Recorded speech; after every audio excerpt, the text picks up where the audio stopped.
Topik yang pertama adalah pola pengasuhan era digital.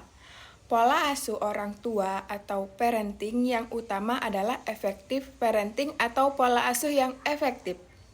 Pola asuh seperti ini bukan hanya bagaimana mendidik anak yang efektif. Effective parenting berkaitan erat dengan mentalitas dan karakter. Dilatih terus-menerus sehingga para orang tua dapat menjadi sosok teladan yang diinginkan anak-anak. Berikut pola asuh orang tua terhadap anak-anak. Yang pertama adalah pola asuh autoritarian atau otoriter. Orang tua tipe ini mengutamakan disiplin dan aturan dalam mendidik anak. Setiap pelanggaran terhadap sebuah aturan memiliki konsekuensi. Orang tua otoriter kurang sabar dalam memberikan penjelasan mengenai aturan main dan konsekuensi dari pemberlakuan dan aturan dalam keluarga. Orang tua yang bertipe otoriter justru lahir dari pola asuh disiplin yang dialami ketika masih kecil, sering menerima banyak hukuman fisik dari orang tua dan para guru. Pola asuh orang tua yang otoriter mempunyai ciri-ciri sebagai berikut. Yang pertama, orang tua memiliki kekuasaan yang dominan. Yang kedua, anak tidak diakui sebagai pribadi. Yang ketiga, kontrol terhadap tingkah laku anak sangat ketat. Yang keempat, orang tua menghukum anak jika tidak patuh. Yang kedua adalah pola asuh permisif atau permisif. Pola asuh tipe kedua adalah orang tua permisif. Orang tua tipe permisif sering memanjakan anak, tidak banyak menuntut anak, jarang mendisiplinkan anak, dan kontrol yang rendah terhadap perilaku anak. Orang tua ini memberikan kebebasan penuh kepada anak untuk berbuat sesuatu yang diinginkannya. Topik yang kedua adalah lingkungan dan sumber belajar digital. Pengertian lingkungan dan sumber belajar digital yang dimaksud dengan lingkungan meliputi kondisi dan alam dunia ini yang dengan cara-cara tertentu mempengaruhi tingkah laku kita, pertumbuhan, perkembangan, atau life process. Meskipun lingkungan tidak bertanggung jawab terhadap kedewasaan anak didik, namun merupakan faktor yang sangat menentukan, yaitu pengaruhnya yang sangat besar terhadap anak didik. Sebab bagaimanapun anak tinggal dalam satu lingkungan yang disadari atau tidak pasti akan mempengaruhi anak. Pembelajaran digital adalah segala jenis pembelajaran yang disertai dengan teknologi atau praktik pengajaran yang memanfaatkan teknologi secara efektif. Sumber belajar memiliki jenis-jenis yang berbeda, salah satunya sumber belajar tradisional dan sumber belajar digital. Salah satu perbedaan yang jelas adalah bahwa sumber belajar digital lebih bersifat interaktif. Maksudnya, menerima dan menanggapi masukan dari pengguna. Sumber belajar digital yang dibangun sebagai penggambaran sesuatu sistem yang mungkin memiliki alat yang mewakili lingkungan fisik yang aman dan murah untuk melakukan eksplorasi dan eksperimen. Untuk itu, saat ini kebijakan-kebijakan menekankan lebih banyak manfaat yang dapat diambil dari penggunaan sumber belajar digital untuk mengajar dan belajar. Oleh karena itu, penelitian di berbagai negara banyak memberikan perhatian terhadap pengembangan dan publikasi sumber belajar digital. Topik yang ketiga adalah rupa pendidikan di era digital. Definisi era digital berasal dari bahasa Yunani yaitu digitus yang berarti jari jemari. Biasanya mengacu pada sesuatu yang menggunakan angka, terutama bilangan angka biner. Bahasa biner adalah jantung dari komunikasi digital. Menggunakan bilangan 1 dan 0 diatur dalam kode yang berbeda untuk memudahkan pertukaran informasi. 1 dan 0 juga disebut sebagai bit dari kata digit biner yang mewakili potongan terkecil dari informasi dalam sistem digital.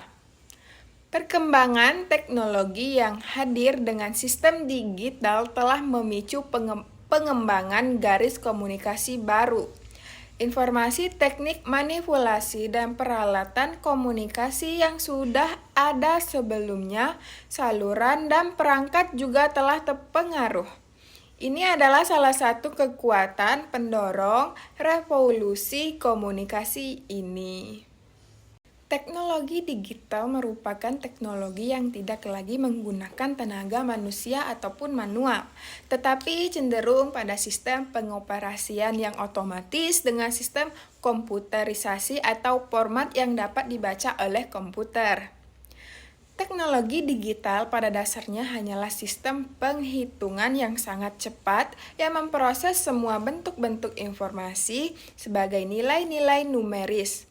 Teknologi digital memiliki karakteristik dapat dimanipulasi bersifat jaringan atau internet. Selain itu, internet seperti media cetak, televisi, majalah, koran, dan lain-lain bukanlah termasuk dalam kategori teknologi digital. Era digital adalah istilah yang digunakan dalam kemunculan teknologi digital. Jaringan internet khususnya teknologi informasi komputer. Topik yang keempat adalah fenomena digitalisasi dalam pendidikan. Pengertian digitalisasi dalam dunia pendidikan, perubahan yang terjadi akibat COVID-19 terhadap dunia pendidikan. Dapat kita sebut sebagai digitalisasi pendidikan. Dengan munculnya digitalisasi pendidikan, orang dapat dengan mudah mendapatkan ilmu atau pengetahuan dimanapun dan kapanpun. Oleh karena itu, kebutuhan akan digitalisasi dalam sektor pendidikan semakin meningkat akhir-akhir ini. Sebagai contoh, pembelajaran online. Pembelajaran online merupakan digitalisasi dalam dunia pendidikan, karena yang tadinya pembelajaran ini diperlukan tatap muka menggunakan kertas, tempat, dan sebagainya. Namun semuanya dapat dilakukan melalui teknologi, melalui aplikasi dari perangkat elektronik, maka sistem pembelajaran online dapat dilakukan. Semua ranah pendidikan baik sekolah maupun universitas di seluruh dunia pada akhirnya melakukan pembelajaran online. Bahkan sekarang siswa telah menyadari bahwa pembelajaran online dengan bentuk video lebih efektif bagi mereka. Tidak hanya menghemat waktu, tetapi mereka juga dapat mendapatkan pemahaman yang lebih baik tentang topik pembelajaran dibandingkan melalui buku teks. Anak-anak generasi sekarang memiliki rasa ingin tahu yang sangat besar dan kurang puas dengan sistem pendidikan sebelumnya. Topik yang kelima adalah perbedaan inteligensi gaya belajar dan berpikir peserta didik di era digital. Inteligensi adalah kemampuan untuk mengarahkan pikiran atau mengarahkan tindakan, kemampuan untuk mengubah arah tindakan bila tindakan tersebut telah dilaksanakan, dan kemampuan untuk mengkritik diri sendiri. Inteligensi atau kecerdasan adalah kemampuan beradaptasi dengan lingkungan baru atau perubahan dalam lingkungan. Kapasitas pengetahuan dan kemampuan untuk memperolehnya, kapasitas untuk memberikan alasan dan berpikir abstrak, dan kemampuan untuk menghasilkan pikiran produktif. Kecerdasan individu berkembang sejalan dengan interaksi antar aspek perkembangan yang satu dengan aspek perkembangan yang lainnya, dan antara individu yang satu dengan individu yang lainnya, begitu juga dengan alamnya. Maka dengan itu individu mempunyai kemampuan untuk belajar dan meningkatkan potensi kecerdasan dasar yang dimiliki. Ada beberapa faktor yang dapat mempengaruhi inteligensi yang mengakibatkan terjadinya perbedaan antara inteligensi seseorang dengan yang lain. Adapun faktor yang dapat tingkat inteligensi seseorang yaitu 1. Pembawaan. Pembawaan dibentuk oleh sifat dan ciri-ciri yang dibawa sejak lahir, batas kesanggupan kita yakni dapat tindakannya. Seseorang memecahkan sesuatu soal pertama-tama ditentukan oleh pembawaan kita. Yang kedua, kematangan tiap organ dalam tubuh manusia mengalami pertumbuhan dan perkembangan. Tiap organ fisik ataupun fisikis dapat dikatakan telah matang jika ia telah mencapai kesanggupan menjalankan fungsinya masing-masing. Yang ketiga, pembentukan. Pembentukan ialah segala keadaan di luar diri seseorang yang mempengaruhi perkembangan inteligensi. Yang keempat, minat dan pembawaan yang khas. Minat mengarahkan pembuatan kepada sesuatu tujuan merupakan dorongan bagi pembawaan itu. Dorongan-dorongan atau motif-motif yang mendorong manusia untuk berinteraksi dengan dunia luar. Yang terakhir, kebebasan. Kebebasan berarti bahwa manusia itu tidak dapat memilih metode yang tertentu dalam memecahkan masalah. Topik yang keenam adalah dampak fisiologis era digital terhadap perilaku mahasiswa. Merupakan masa ketika informasi mudah dan cepat diperoleh serta disebarluaskan menggunakan teknologi digital. Sedangkan teknologi digital adalah teknologi yang menggunakan sistem komputerisasi yang terhubung dengan internet. Kedua hal ini baik di era dan teknologi digital selalu berjalan beriring-iringan serta saling memberikan dampak kepada masyarakat, khususnya anak-anak yang mudah sekali menerima informasi dari berbagai sumber. Era digital saat ini menimbulkan pemusatan media yang memungkinkan mahasiswa menjadi partisipan aktif. Era digital tidak hanya memungkinkan mahasiswa menjadi partisipan yang aktif, namun juga membuat perubahan sikap. Perubahan sikap yang dilakukan remaja di era digital ialah perubahan nilai-nilai yang terhadap lingkungan sekitarnya dan berpengaruh dengan perkembangan psikologi efektif yang harusnya sesuai dengan nilai-nilai yang ada. Di era digitalisasi ini tentunya banyak hal yang mengubah karakter dan perilaku manusia secara tidak langsung dan juga mengubah pola pikir mahasiswa yang telah terlena dengan hal yang menyangkut digital. Banyak sekali hal-hal yang mengancam anak muda, terutama mahasiswa pada zaman milenial ini, seperti mudahnya mengakses video pornografi, tak ingat waktu karena keasyikan bermain game, mencontoh hal yang tidak senonoh dari video short di media sosial. Hal-hal tersebut sangatlah menyuramkan masa depan anak bangsa karena minimnya potensi dan bakat untuk berkarya. Pada sejatinya di era digitalisasi ini penggunaan gadget itu relatif, tergantung siapa dan untuk apa menggunakan gadget tersebut. Saat ini banyak perubahan yang sangat cepat dan tidak terduga, serta banyak problematika yang sangat kompleks. Perubahan teknologi terhadap perilaku kesehatan mental dapat mengubah gaya hidup, pola pikir, kebutuhan, dan perilaku seseorang mahasiswa. Topik yang ketujuh adalah dampak psikologi COVID-19 terhadap kesehatan mental masyarakat. Kesehatan adalah keadaan kesejahteraan fisik, mental, dan sosial yang lengkap dan bukan hanya ketiadaan penyakit atau kelemahan. Konsep kesehatan mental meliputi kesejahteraan subjektif, otonim, kompetensi, ketergantungan antar generasi, dan pengenalan kemampuan untuk mewujudkan potensi intelektual dan emosional seseorang. Kesehatan mental harus menjadi perhatian kita semua, bukan hanya bagi mereka yang menderita gangguan jiwa. Masalah kesehatan mental mempengaruhi masyarakat secara keseluruhan, dan bukan hanya segmen kecil yang terisolasi. Oleh karena itu, mereka merupakan tantangan utama bagi pembangunan global. Mental yang baik adalah kondisi ketika batin kita berada dalam keadaan tentram dan tenang, sehingga memungkinkan kita untuk menikmati kehidupan sehari-hari dan menghargai orang lain di sekitar. Seseorang yang bermental sehat dapat menggunakan kemampuan atau potensi dirinya secara maksimal dalam menghadapi tantangan hidup, serta menjalin hubungan positif dengan orang lain.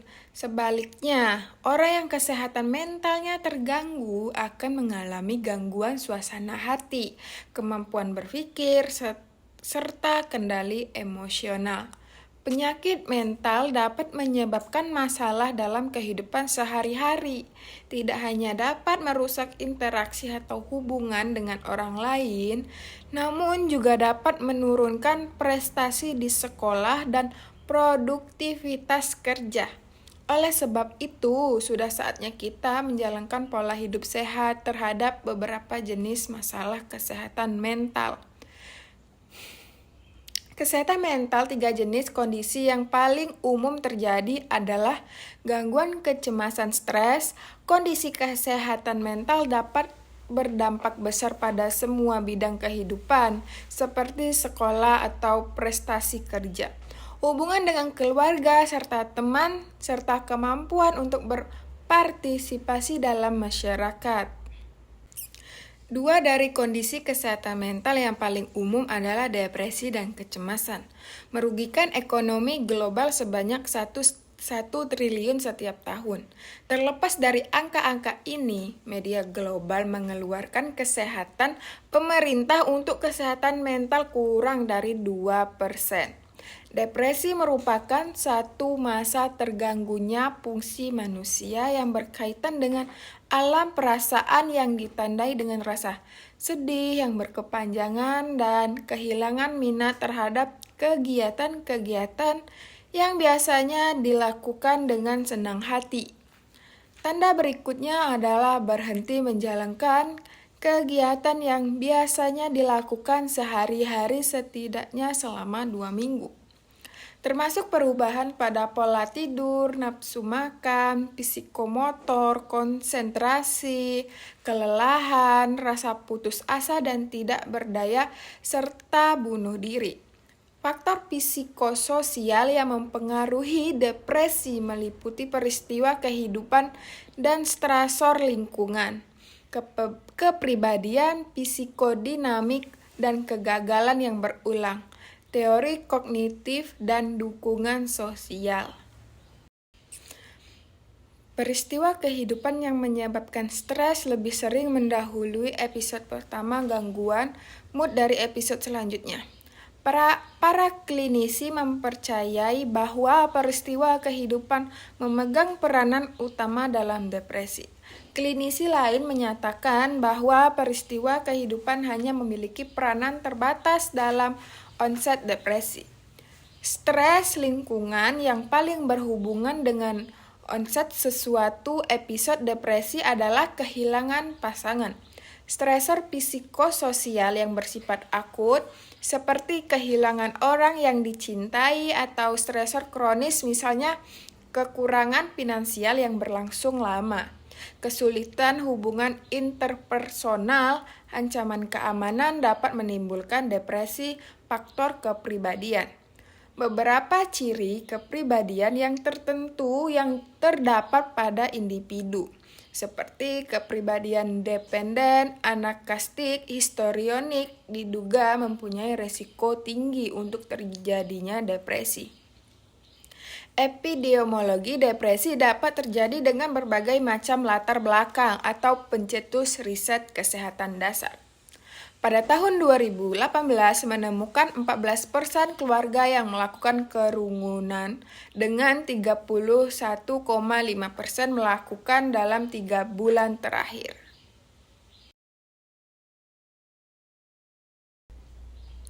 Topik yang ke-8 adalah manajemen pengelolaan kelas. Pengelolaan kelas tidak sekadar pada hal-hal teknis atau menyangkut strategi belaka, namun lebih menyangkut faktor pribadi-pribadi peserta didik yang ada di kelas tersebut. Pengelolaan kelas yang ditekankan pada bagaimana mengelola pribadi-pribadi yang ada akan lebih menolong perkembangan pribadi, baik pribadi peserta didik maupun pribadi gurunya.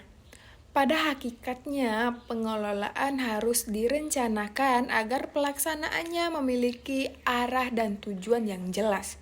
Proses perencanaan pengelolaan kelas dibuat sebelum masuk dan melaksanakan pembelajaran ini penting agar kegiatan pembelajaran tidak terganggu. Pengelolaan kelas selalu dimulai dari tahap perencanaan, pelaksanaan, evaluasi, dan pengawasan, serta faktor yang mendukung dan menghambat dalam pengelolaan kelas. Peran guru dalam implementasi perencanaan pengelolaan kelas dalam proses belajar mengajar diantaranya yaitu yang pertama, menetapkan apa yang akan kapan dan bagaimana cara pelaksanaan rencana tersebut. Yang kedua, membatasi sasaran dan menetapkan pelaksanaan kerja untuk mencapai hasil yang maksimal melalui proses penetapan target. Yang ketiga, mengembangkan alternatif tindakan. Pendekatan yang dilakukan guru dalam mengelola kelas yaitu pendekatan kekuasaan, pendekatan ancaman, pendekatan kebebasan, pendekatan resep, pendekatan pengelajaran, pendekatan perubahan tingkah laku. Yang keempat, mengumpulkan dan menganalisis informasi. Yang kelima, mempersiapkan dan mengkomunikasikan rencana dan keputusan.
Motivasi merupakan faktor penggerak maupun dorongan yang dapat memicu timbulnya rasa semangat dan juga mampu merubah tingkah laku manusia ataupun individu untuk menuju pada hal yang lebih baik untuk dirinya sendiri.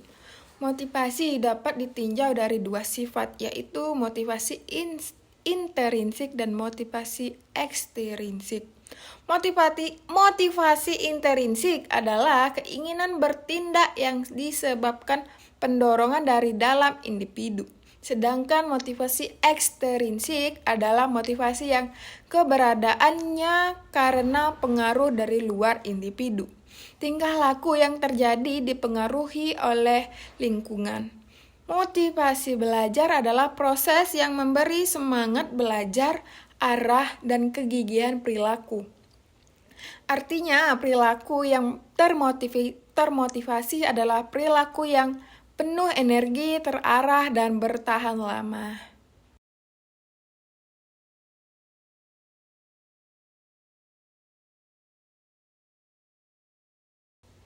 Motivasi merupakan faktor penggerak maupun dorongan yang dapat memicu timbulnya rasa semangat dan juga mampu merubah tingkah laku manusia ataupun individu untuk menuju pada hal yang lebih baik untuk dirinya sendiri. Motivasi dapat ditinjau dari dua sifat, yaitu motivasi intrinsik dan motivasi ekstrinsik. Motivasi intrinsik adalah keinginan bertindak yang disebabkan pendorongan dari dalam individu. Sedangkan motivasi ekstrinsik adalah motivasi yang keberadaannya karena pengaruh dari luar individu. Tingkah laku yang terjadi dipengaruhi oleh lingkungan. Motivasi belajar adalah proses yang memberi semangat belajar, arah, dan kegigihan perilaku. Artinya, perilaku yang termotivasi adalah perilaku yang penuh energi, terarah, dan bertahan lama.